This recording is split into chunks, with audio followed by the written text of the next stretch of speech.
ఈ వీడియోలో వచ్చేసి మనము సైకాలజీ సబ్జెక్టుకు సంబంధించి 2026 సంవత్సరం జనవరిలో నిర్వహించిన టెట్ ఎగ్జామ్లో వచ్చినటువంటి సైకాలజీ బిట్స్ను మనము ప్రాక్టీస్ చేయబోతున్నాము. రైట్. సో ప్రీవియస్ పేపర్స్లో వచ్చినటువంటి అంటే గతంలో నిర్వహించిన ఎగ్జామ్స్లో వచ్చిన బిట్స్ కూడా చాలా ఇంపార్టెంట్ కాబట్టి వీడియోని చివరి దాకా చూడగలరు. మొదటి క్వశ్చన్ వచ్చేసి, కింది వాటిలో కేవలం పెరుగుదల కాకుండా వికాసంను సూచించే ఉదాహరణను గుర్తించండి. సో ఆ క్వశ్చన్కు ఆన్సర్ వచ్చేసి షివిత్ రంగు మరియు ఆకారాలను ఆధారంగా వస్తువులను వర్గీకరించడం నేర్చుకున్నాడు. రైట్. నెక్స్ట్ బిట్ చూద్దాము.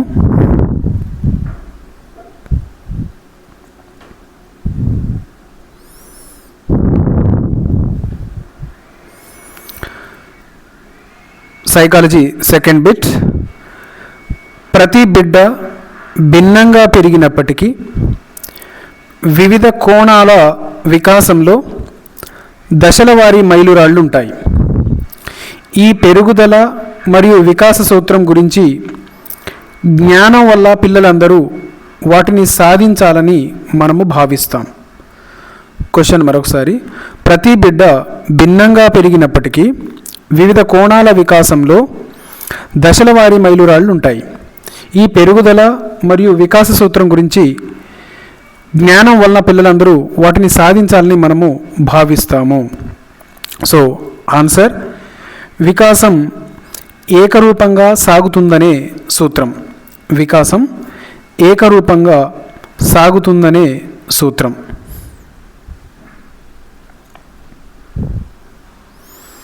నెక్స్ట్ క్వశ్చన్, ఉద్వేగాలకు సంబంధించి సరికాని ప్రకటనను గుర్తించండి. రైట్. సో ఉద్వేగాలకు సంబంధించి సరికాని ప్రకటన ఏంటిదంటే, ఉద్వేగాలు సహజాత అనుభవాలను రేకెత్తిస్తాయి అనేటువంటిది సరికాదు. మరి సరైనవి ఏమిటి అంటే, ఉద్వేగాలు శారీరక మార్పులతో కూడుకొని ఉంటాయి. ఉద్వేగాలు భావావేశ అనుభవాలు.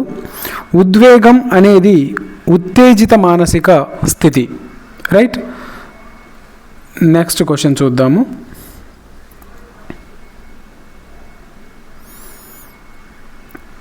కింది వికాస కృత్యాలను అవి ఏ దశ నాటికి నిర్వహించాలో జతపరచండి. రైట్. కింది వికాస కృత్యాలను అవి ఏ దశ నాటికి నిర్వహించాలో జతపరచండి. ఒకసారి ఆన్సర్ చూద్దాము.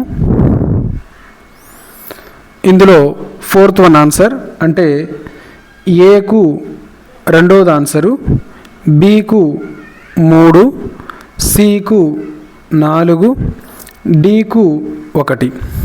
ఇప్పుడు ఒకసారి జతపరిచి చూద్దాము.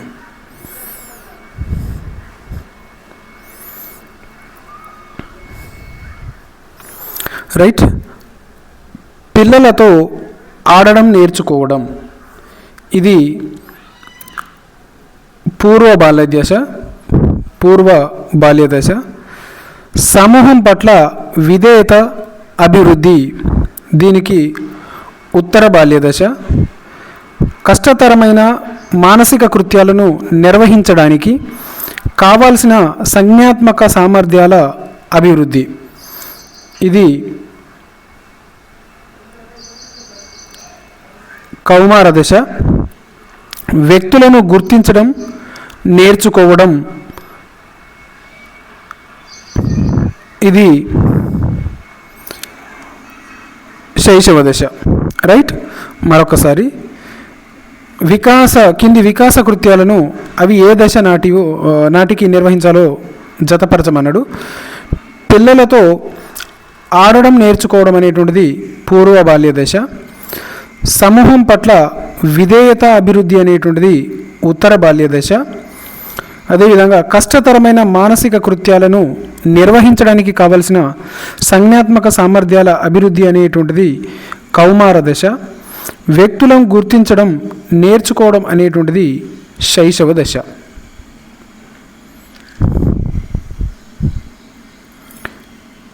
Next bit. ఈ బిట్ చెప్పే ముందు ఇంకా మా ఛానల్ను సబ్స్క్రైబ్ చేసుకోకపోతే తప్పకుండా సబ్స్క్రైబ్ చేసుకోగలరు. అదేవిధంగా వాట్సాప్ గ్రూప్లో జాయిన్ అయ్యి ఈ మెటీరియల్ను పొందగలరు. మంజుల ఎరిక్సన్ యొక్క మనోసాంఘిక వికాస సిద్ధాంతాన్ని నమ్మే ఒక ప్రీ స్కూల్ ఉపాధ్యాయురాలు.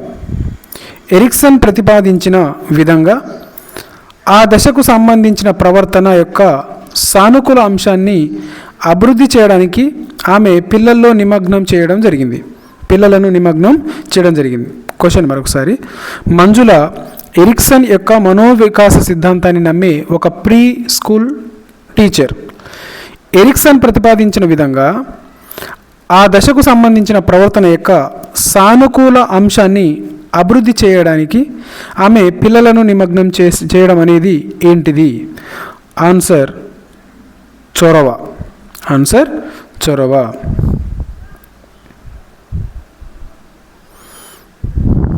నెక్స్ట్. తన కొడుకు ఎవరు వండిన ఆహారం రుచి గురించి కూడా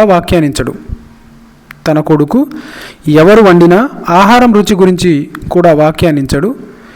ఇది బాగా లేకపోయినా వండిన వ్యక్తి ప్రయత్నాన్ని మనం గౌరవించాలని అతను చెబుతాడు అని పార్వతి తన స్నేహితురాలితో చెప్తుంది. పార్వతి మాట్లాడేది ఆమె కొడుకు యొక్క దీనిని సూచిస్తుంది. అది అతని యొక్క వైఖరిని సూచిస్తుంది. నెక్స్ట్. ఆనువంశికత మరియు పరిసరం ఒక వ్యక్తి యొక్క ప్రజ్ఞా వికాసంపై ఎప్పటి నుండి ప్రభావాన్ని చూపడం ప్రారంభిస్తాయి? ఆనువంశికత మరియు పరిసరం ఒక వ్యక్తి యొక్క ప్రజ్ఞా వికాసంపై ఎప్పటి నుండి ప్రభావం చూపడం ప్రారంభిస్తాయి? ఆన్సర్. ఆనువంశికత మరియు పరిసరం రెండు గర్భధారణ నుండే ప్రభావాన్ని చూపడం ప్రారంభిస్తాయి.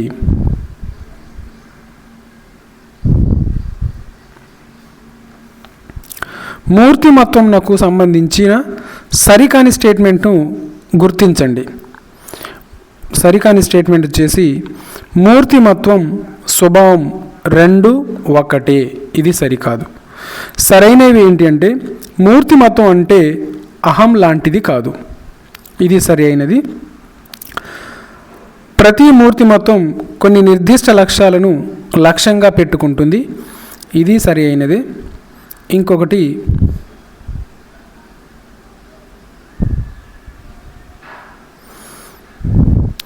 తీవ్రమైన ఆందోళన మరియు ఒత్తిడి అనేది మూర్తిమత్వం యొక్క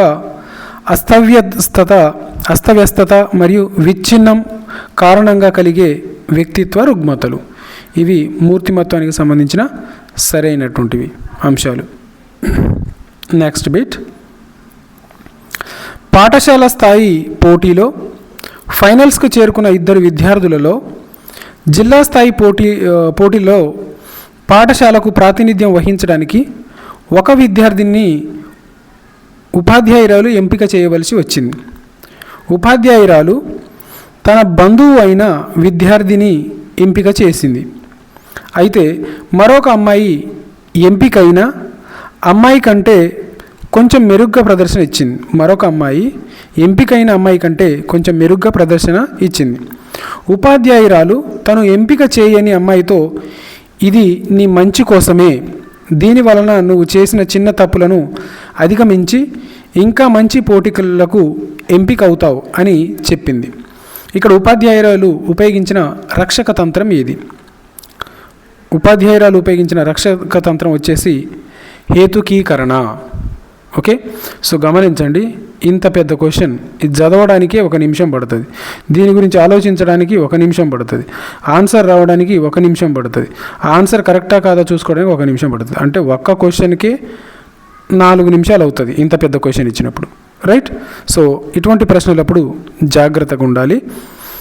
నెక్స్ట్, మనకు సంబంధం అంటే మనం చదవని ప్రశ్న అంటే మనం చదివిన దాంట్లో నుంచి రాలేదు క్వశ్చన్ అదేవిధంగా మనకు ఆన్సర్ కరెక్ట్గా తెలియదు అన్నప్పుడు ఆ ప్రశ్నల దగ్గర మనం ఎక్కువసేపు సమయాన్ని వృధా చేయకూడదు, రైట్. సో కాబట్టి లాజికల్గా ఆన్సర్ చేయగలరు. కింది పద్ధతుల్లో ఒకదానికి సరిగ్గా నియంత్రించబడిన పరిస్థితుల్లో ప్రవర్తనను అధ్యయనం చేయడానికి అవకాశం లేదు. ఏంటిది? అది case study, right. Next bit గమనించండి, నేను ప్రశ్నను ఒక్కసారి మాత్రమే చదువుకుంటూ వెళ్తున్నాను. మీకు మళ్ళీ అర్థం కావాలి, ఆ ప్రశ్న నేను ఫస్ట్ టైం చదివినప్పుడు అర్థం కాకపోతే మళ్ళీ బ్యాక్వర్డ్ చేసుకుంటూ చూడగలరు. నెక్స్ట్ ప్రశ్న, అభ్యాసన ఫలితాలు ప్రతిబింబించే రంగాలను గుర్తించండి. ఓకే, సో సంజ్ఞాత్మక, భావావేశ, చలనాత్మక, రైట్. సో ఇప్పుడు ఆన్సర్ చూద్దాం. ఏబిసి ఈ 3 రంగాలు కూడా ఏమేమిటవి? సంజ్ఞాత్మక, భావావేశ, చలనాత్మక.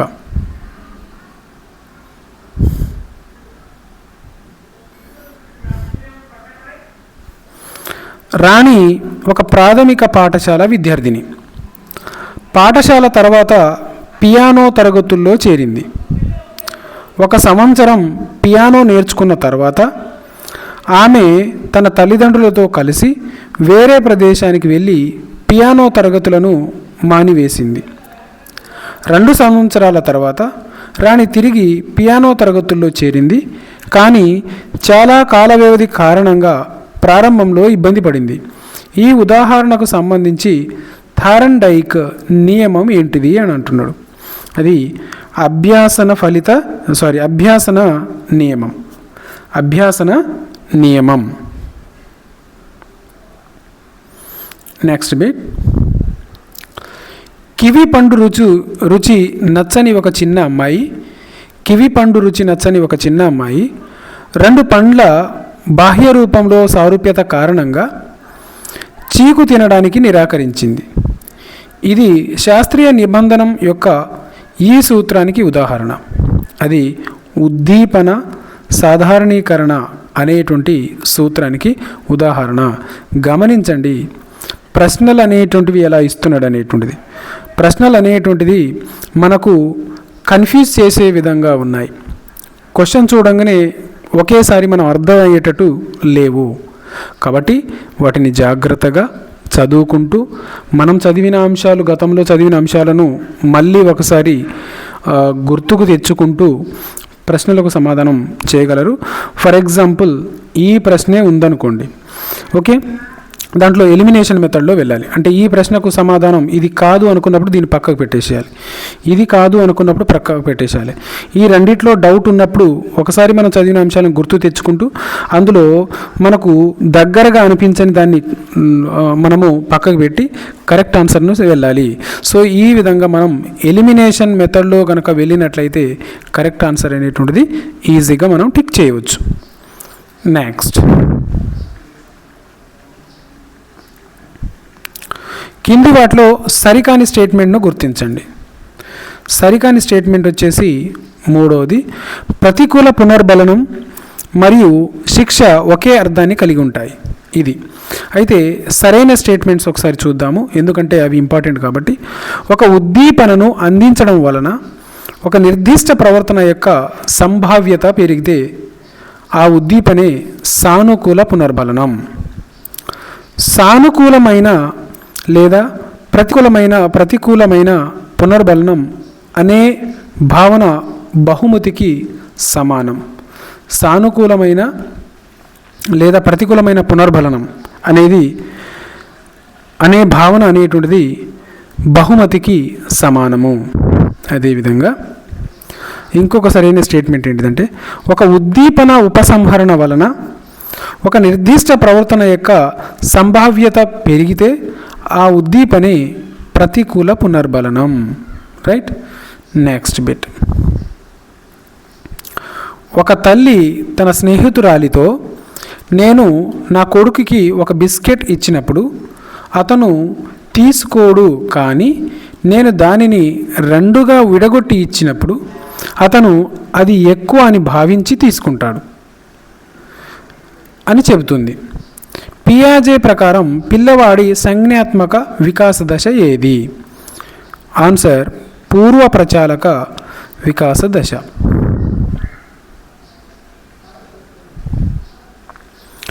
వైగోట్స్కీ ప్రకారం స్కాఫోల్డింగ్కు సంబంధించి సరికాని స్టేట్మెంట్ను గుర్తించండి. గమనించండి, ఎగ్జామ్లో ఇలా అడుగుతుంటాడు, సరికాని, రైట్, సరికాని అని అడుగుతాడు, లేదా సరైన అని అడుగుతాడు. సరికాని దగ్గర మనం స్పీడ్గా చదివేసి అది సరైన అని చదివామనుకోండి, ఆన్సర్ తప్పు అవుతుంది. సో ఇక్కడ ఇచ్చినటువంటి పదాన్ని జాగ్రత్తగా చదవాలి. సో ఇక్కడ సరికాని స్టేట్మెంట్ ఏంటిదంటే మొదటిది. ఏంటిది? కొత్త విషయాలను నేర్చుకోవడంలో పిల్లవాడు పొందే శాశ్వత మద్దతును స్కాఫోల్డింగ్ అంటాం అనేటువంటిది సరికాని స్టేట్మెంట్. మరి స్కాఫోల్డింగ్కు సంబంధించి సరైన స్టేట్మెంట్లు ఏంటి అంటే, స్కాఫోల్డింగ్ అంటే మౌఖిక సూచనలు ఇవ్వడం లేదా పనిని ప్రదర్శించడం కూడా కావచ్చు. స్కాఫోల్డింగ్ ద్వారా నేర్చుకునే ప్రక్రియలో పిల్లవాడు చురుకుగా పాల్గొంటాడు. స్కాఫోల్డింగ్ సంబంధించి ఇంకొకటి, వికాస సామీప్య మండలం పరిధిలో కొత్త జ్ఞానాన్ని నేర్చుకోవడానికి బాహ్య మద్దతును అందించే ప్రక్రియను స్కాఫోల్డింగ్ అంటాం. ఇవి స్కాఫోల్డింగ్కు సంబంధించినటువంటి సరైనటువంటి వాక్యాలు. కింది వాటిలో ఒకటి పరిశీలనాత్మక అభ్యాసనానికి ఉదాహరణ కాదు. రైట్, ఇది ఇక్కడ ఇంపార్టెంట్. అదేంటిదంటే, కింద పడి గాయపడిన తర్వాత ఏడుస్తున్న పిల్లవాడు అనేటువంటిది పరిశీలనాత్మక అభ్యాసనానికి ఉదాహరణ కాదు.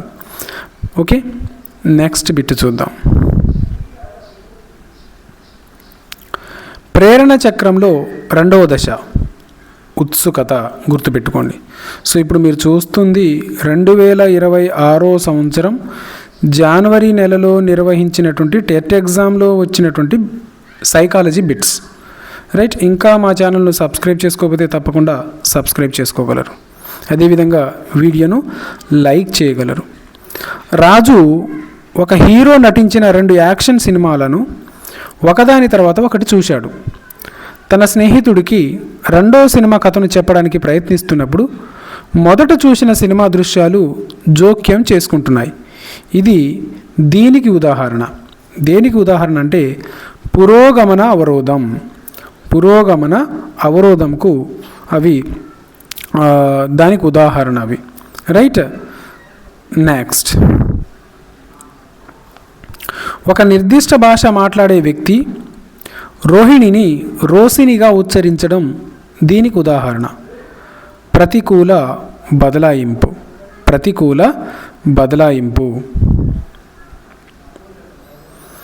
WHO వరల్డ్ హెల్త్ ఆర్గనైజేషన్ ప్రకారం శరీర నిర్మాణ సంబంధమైన దానిని కోల్పోవడాన్ని సూచించే పదాన్ని గుర్తించండి.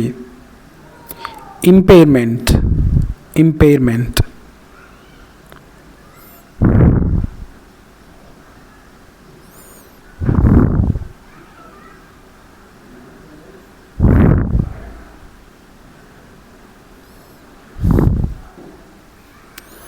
కింది వాటిలో సహకార అభ్యాసనానికి సంబంధించి సానుకూల అంశాన్ని గుర్తించండి. A, B, C అంటే 3 కూడా సానుకూలమైనవి. సామాజిక పరస్పర చర్యను పెంపొందిస్తుంది. నిర్ణయం తీసుకునే నైపుణ్యాలను మెరుగుపరుస్తుంది. సానుకూల వ్యక్తిగత పరస్పర ధారతను పెంపొందిస్తుంది. ఇవన్నీ కూడా.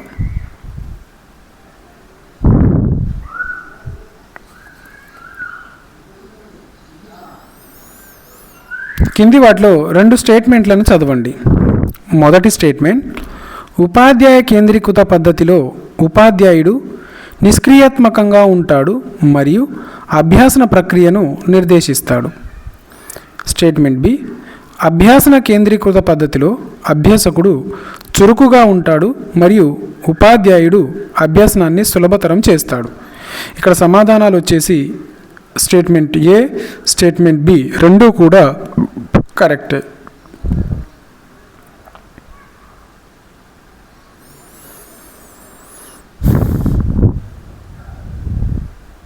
నెక్స్ట్, ఆవిష్కరణ అభ్యసనం ఈ విషయంగా సహాయపడుతుంది. ఎలా నేర్చుకోవాలి అనే విధంగా అది సహాయపడుతుంది. ఉపాధ్యాయ మరియు విద్యార్థి కృత్యాలు వివరంగా ఉండేది. ఎందులో వివరంగా ఉంటాయంటే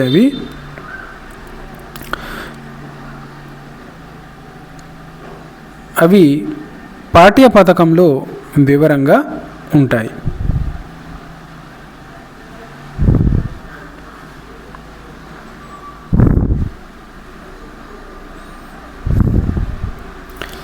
ఈ క్రింది వాటిలో 2 స్టేట్మెంట్లను చదవండి. మొదటి స్టేట్మెంట్, ఒక ఉపాధ్యాయుడికి బోధన సమయంలో వివిధ రకాల అభ్యాసన వనరులను చేర్చడం చాలా ముఖ్యం. స్టేట్మెంట్ బి, వివిధ రకాల అభ్యాసన వనరులను అందించడంలో ఉపాధ్యాయుని బాధ్యత ముగిస్తుంది. తనకు సరిపోయే వనరులు ఎంచుకోవడం అభ్యాసకుడి బాధ్యత. సో ఇందులో స్టేట్మెంట్ ఏ అనేటువంటిది కరెక్ట్. ఒక ఉపాధ్యాయుడికి బోధనా సమయంలో వివిధ రకాల అభ్యాస వనరులను చేర్చడం చాలా ముఖ్యం.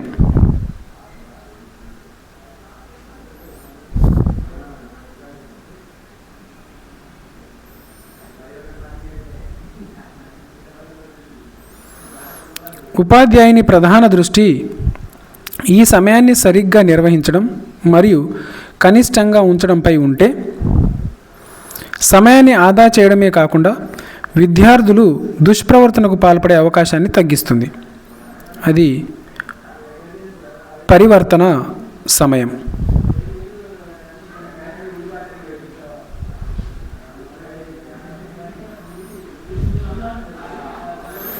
The juvenile justice care and protection of children act 2015లోని సెక్షన్ 2 ప్రకారం ఇంతకంటే తక్కువ వయసు ఉన్న పిల్లలను వాడిని జువైనల్ అంటారు. 18 సంవత్సరాలు కంటే తక్కువ వయసు ఉన్న వారిని జువైనైల్ అంటారు.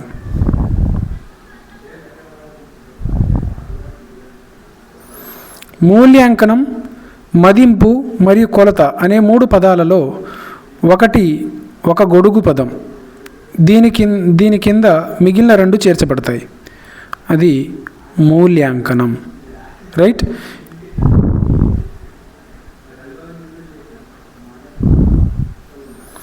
పిల్లల ఉచిత మరియు నిర్బంధ విద్యా హక్కు చట్టం 2009 ఆర్టీ ఈ రోజు నుండి అమల్లోకి వచ్చింది. ఏప్రిల్ 1, 2010. ఇది ఆన్సర్. సో ఇవి 2026వ సంవత్సరం జనవరి నెలలో నిర్వహించినటువంటి టెట్ ఎగ్జామ్లో వచ్చినటువంటి క్వశ్చన్స్. అది కూడా సైకాలజీ సబ్జెక్టుకు సంబంధించి. సో మిగిలిన ఇప్పటిదాకా జరిగిన అన్ని టెట్ ఎగ్జామ్లో వచ్చినటువంటి బిట్స్ అన్నీ కూడా నేను మీ ముందుకు నా వీడియోల రూపంలో తీసుకొస్తాను. సో ఇంకా మా ఛానల్ను సబ్స్క్రైబ్ చేసుకోకపోతే తప్పకుండా సబ్స్క్రైబ్ చేసుకోగలరు.